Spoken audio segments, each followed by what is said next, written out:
Iminungkahi ng Department of Interior and Local Government Secretary John Vic Remulla ang posibilidad ng pagbuwag sa sangguniang kabataan dahil umano sa mababang partisipasyon at madalas na pagliban ng mga miyembro nito sa opisyal na pagpupulong.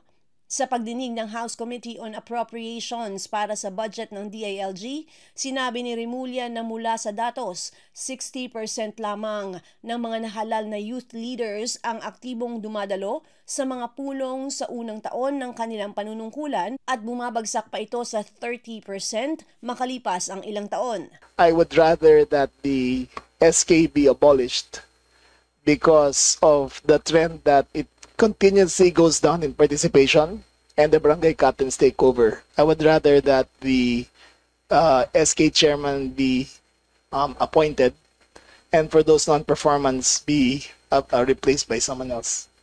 That's just a personal opinion, sir. Well, short of abolishing the SK, what is your department doing to address this problem?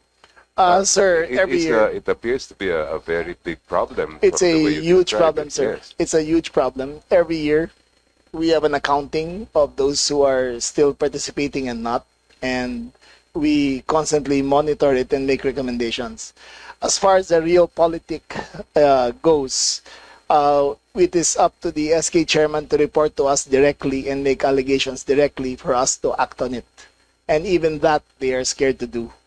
That's why the realpolitik of the situation, for me, and this is only my opinion, should be changed, that the youth councils would be better if it were constituted by the barangay captain themselves and having the non-performance replaced immediately. Dagdag pa niya, ang pagbabago ng saklaw ng edad sa SK mula 15 hanggang 25 years old ang nagpapahina sa performance dahil karamihan sa mga opisyal ay abala na sa trabaho, kolehiyo o pag-aasawa.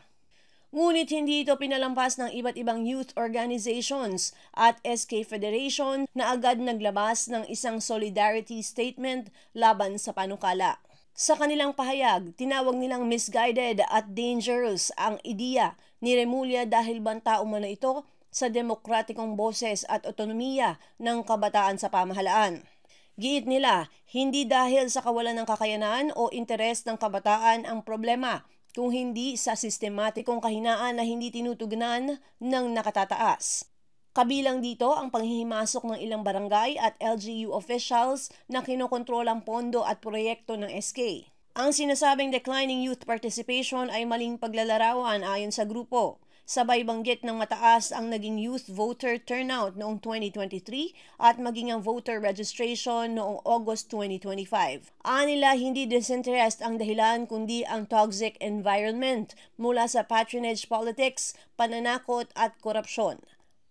Sa halip na pagbuwag, iginiit nilang palakasin ang SK sa pamamagitan ng tunay na financial at operational independence, malinaw at accessible na guidelines at capacity building programs, matatag na safeguards laban sa LGU interference at proteksyon sa demokratikong karapatan ng kabataan na mamili ng sariling leader. Ang solusyon sa youth empowerment ay hindi abolition kundi genuine reform and protection, giit ng mga pumirma sa Solidarity Statement. Ako si Luan Peñano para sa latest ng iNews Pasig. Balita, Buhay, Pasigueño.